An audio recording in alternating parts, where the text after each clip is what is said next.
Krožna pot Gozdje kultura se začne in konča na spodnjem parkirišču pod Sevniškim gradom. S prehodom po tematski poti obiskovalci spoznajo drevesne vrste in delovanje posameznega drevesa kot celote. Kar 36 drevesnih vrst, ki jih najdemo v bližini Sevniškega gradu, je razstavljenih v Deblaku. Bilo je zanimivo to, da lahko spoznate tako lubje kot v bistvu zunanjo strukturo drevesa, kot pa tudi prerez neke deske. Je zanimivo, predvsem recimo tako debelo lesko boste še v naravi, ker videli takle pušpanje, pa še kar težko najdeš, sploh pa takle lep primer tele deske. V Sloveniji poznamo 76 avtohtonih drevesnih vrst, dodaja sogovornik, kar nam zagotavlja ogromno biotsko raznovrstnost. Gozd je tako pomemben za samo pitno vodo, ohranja nam tudi stabilna tla, to se pravi erozijo preprečuje. Predvsem pa v bistvu zagotavlja neko trajnost. Vodnik nas pelje še do ene zanimive točke. Nahajamo se pred našim največjim drevesnim hotelom, v katerem se nahaja ogromno žuželk, raznih hroščev in ostale žuželke. V bistvu zapolnjujejo notranjost, v bistvu skrbijo za proces trhnenja in še za ostale procese.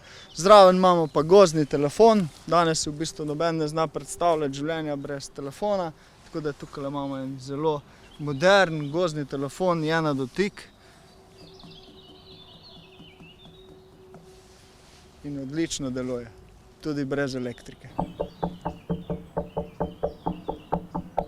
Na poti se ustavimo pri čebelnjaku. Grajska čebelarka Nevenka Strnad nam približa življenje čebel. V čebelnjaku odprem panj, da si lahko pogledajo življenje čebel, kako to izgleda, pokažem sate s čebelami, družine, predstavim življenje, njihova opravila in pa seveda tudi čebelarsko opremo in pa pribor, ki ga uporabljamo. V grajskem čebelnjaku čebelarijo 6 gospodarskimi in 4 rezervnimi družinami. Tematsko pot Gozdje kultura sicer vsako leto nekoliko nadgradijo.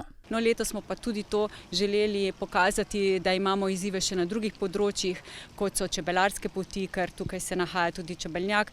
Pridobili smo tudi novo maskoto in čez vse te predstavitve, nekaj doživeti smo želeli nekako povedati ljudem, da se lahko sprehodijo po okolici gradu tudi preko vodenih doživeti, individualno, da lahko v Sevnico pridejo, pa tudi se priključijo potem kakšnim športnim aktivnostim.